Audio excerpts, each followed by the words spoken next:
E. All right, AP Calculus Final Exam Review, video number 4.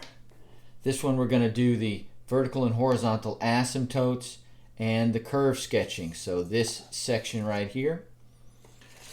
Maybe a little bit of information for your cheat sheet. Horizontal asymptote, if it's with asymptotes, whether horizontal or vertical, you're dealing with a fraction.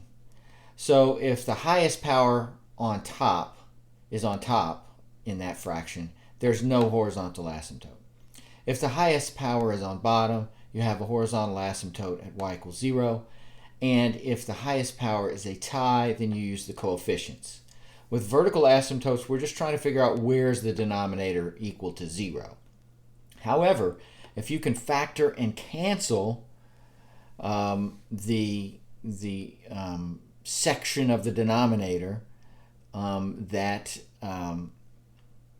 is one of the sections, let's say, that's making it 0, then it's a whole, not a vertical asymptote. Let me give you an example there. Let's say you have on the top you had x plus 5, x minus 3, and you also had x minus 3 and x plus 6, let's say. So if that cancels out, then you don't have a vertical asymptote at 3, but you still would have one at negative 6.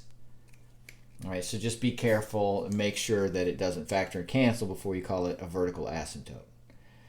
All right, I'm going to erase all this and we'll start working some problems.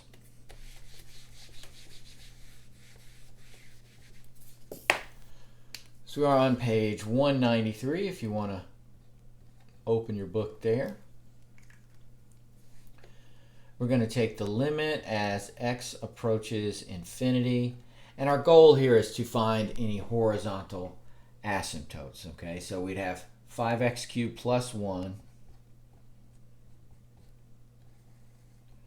over 10x cubed minus 3x squared plus 7. So you can see we do have a tie here. Both the highest power on top and bottom, both x cubed. So we use the coefficients. So we have a horizontal asymptote at y is equal to 5 over 10. Just the coefficients of the highest power. So that's 1/2. Right, that was number 12, by the way. Number 14, we take the limit as x approaches infinity of 2x to the 10th minus 1 over 10x to the 11th minus 3. All right, so here the bottom wins because x to the 11th is greater than x to the 10th. So when the bottom wins, you have a horizontal asymptote at y equals 0. And then 16, limit as x approaches infinity of 2x minus 1 over x squared. Now I didn't try to find the vertical asymptote on these two. It's pretty messy and you won't have to find anything that hard, but we can find it for this one. So in this particular case, we don't have a horizontal asymptote because if you plug in infinity here, it's like minus 1 over infinity squared. If you want to think it, so it's like 2 times infinity minus 1 over infinity squared. That's just basically infinity minus 0, which is infinity. So in this case, there's no horizontal asymptote, but we do have a vertical asymptote at x equals 0 because it does make this function undefined because we do have a fraction as part of it. So you plug a 0 in there, you'd have a 1 over 0. So we have no horizontal asymptote, but we do have one at x equals 0. So that's enough for horizontal asymptotes. You can work the 3 suggested problems and let me know if you have any questions over that. Let's move on to the curve sketching part. And you will be very happy to know that you will not have to know graph drawing on the final. Yes, you are going to have to find maxes and mins and critical points and inflection points, but you're not actually going to have to sketch the graph. So hopefully that'll make you a little bit happy. All right, let's take a look at page 203. And we're going to do number 13.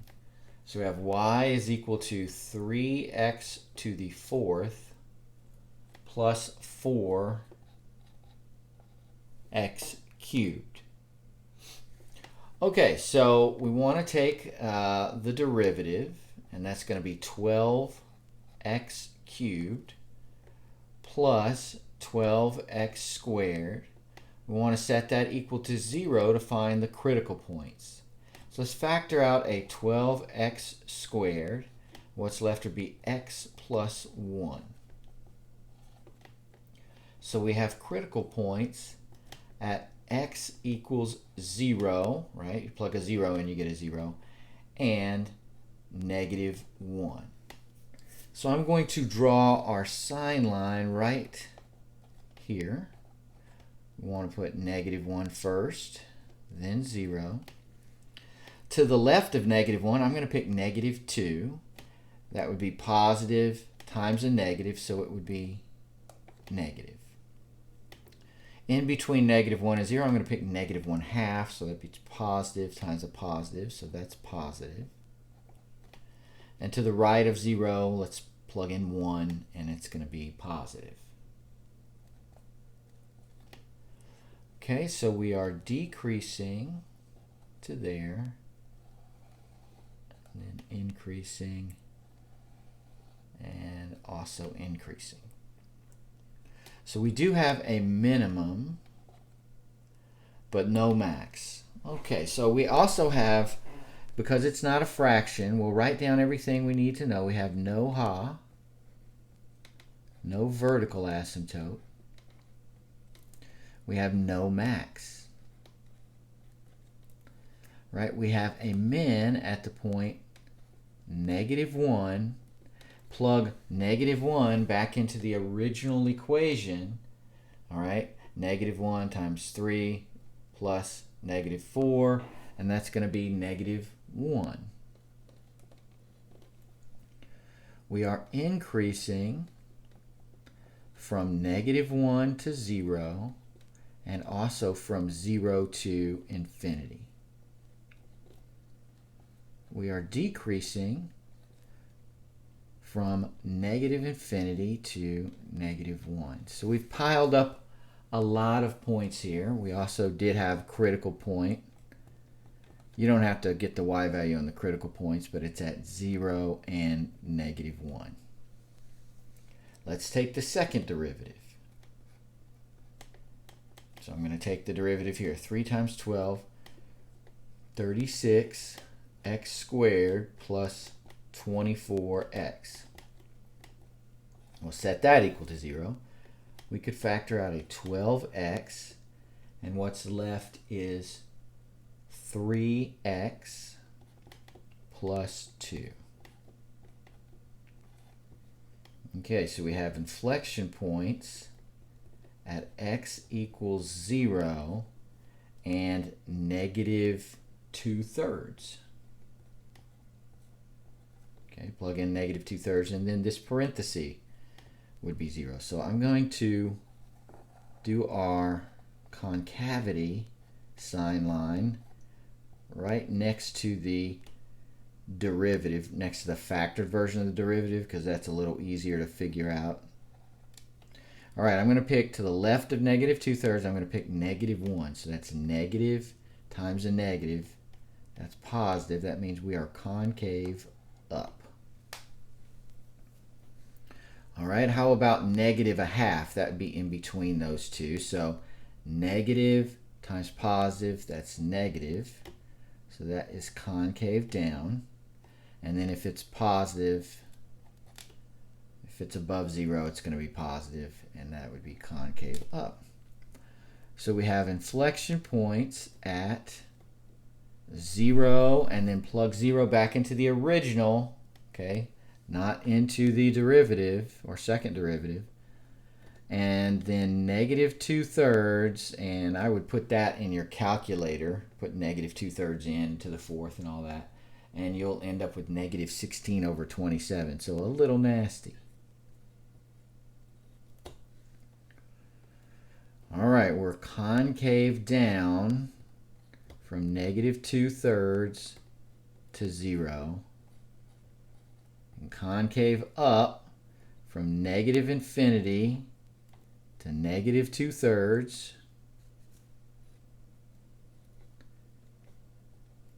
and also, from 0 to infinity. All right, so if you have a problem, and you might expect that you might, like this, you won't have to draw the graph, but you will have to list all of these things. All right, so will take care of number 13.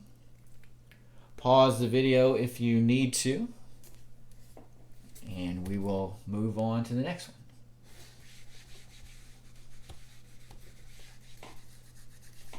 Okay, still on page 203. Let's take a look at number 17. So number 17, we have y is equal to x to the 5th minus 5x. So take the derivative 5x to the 4th minus 5, set that equal to 0.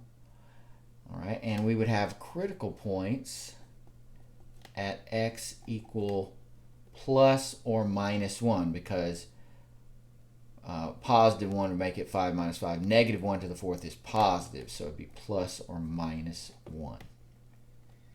Let's put ourselves a sign line in here. Negative 1, positive 1. Of course, this is negative infinity if you want to put that in, and positive infinity.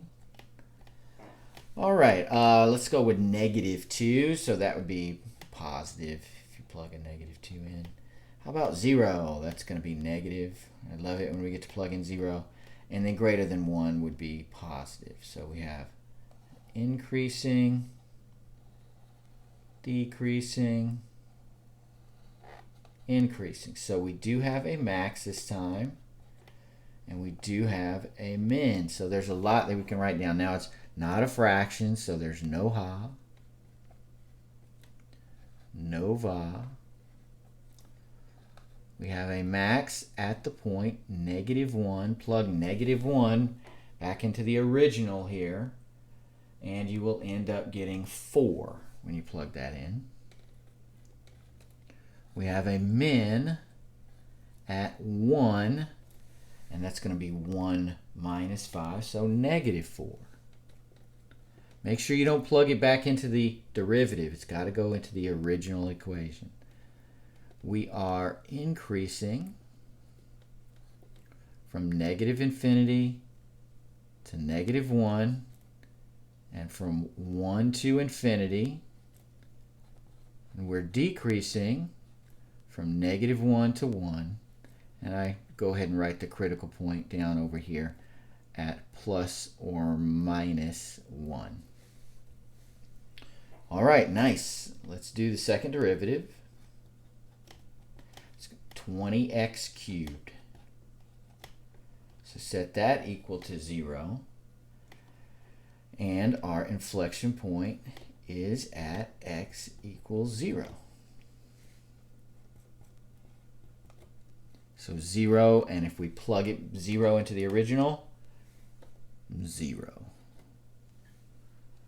So do a concavity sign line here. So negative infinity, positive infinity. 1 point to check. If we're negative, we are negative. If positive, then we're positive.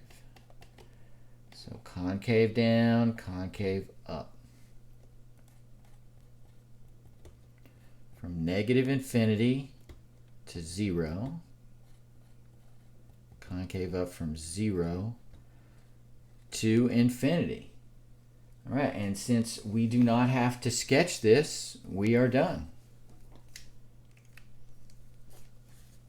Okay, let's do one more. This time we need to do one that's a fraction so we can have some asymptotes. All right, so pause if you need to.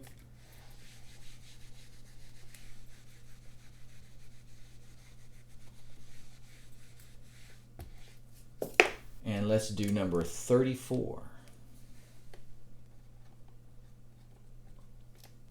So we have f of x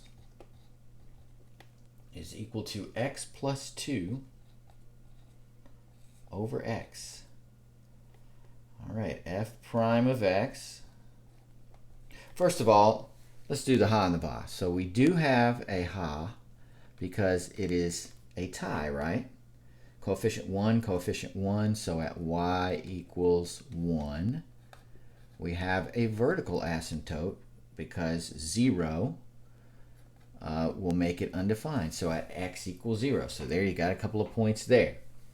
All right, quotient rule, bottom x times the derivative of the top, 1, minus, I'm going to put parentheses just so I don't mess up the distribution of the minus, the top, x plus 2 times the derivative of the bottom, which is 1, all over x squared. So that's going to be x minus x negative 2 over x squared.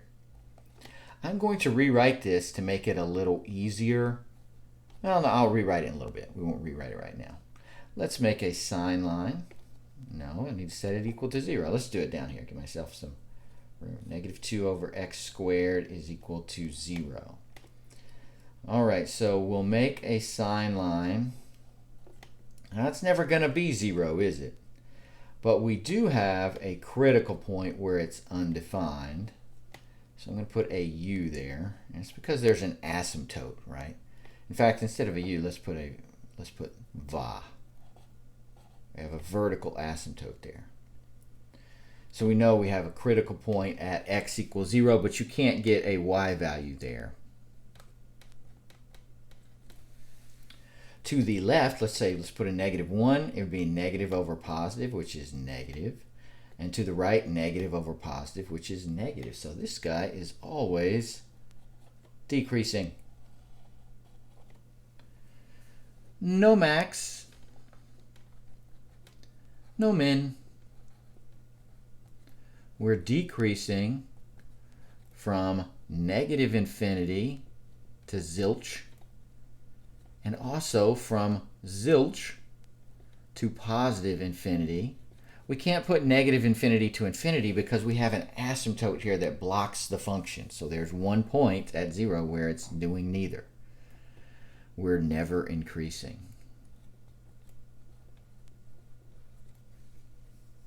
All right. Okay, now I'm going to rewrite this thing as negative 2x to the minus 2. It's a little easier to take the second derivative if we write it that way. So that'd be 4x to the minus 3. And that's going to be 4 over x cubed. Let's set that equal to 0. So once again, we have an inflection point where it's undefined at x equals 0, but we can't get a y value. So inflection point, we just put x equals 0. So let's do a sign line here for concavity. And we have 0. To the left of 0, let's say negative 1, that'd be 4 over negative 1, so negative, so concave, sad. And 4 over positive 1, positive, so concave, happy. So we are concave down from negative infinity to bagel, concave up from bagel to positive infinity. All right, that's 3 pretty good examples, all right, on that. And so I would, if I were you, go ahead and work 7, 11, 29, and 31 to give yourself some experience with the curve sketching. You know, just depends how many of these that you work is just up to you, how comfortable you are with this. And you might also want to try a horizontal asymptote or two just to make sure that you have those down. That will be it for this video. There's just one more video, and that is on optimization problems, and I will talk to you then.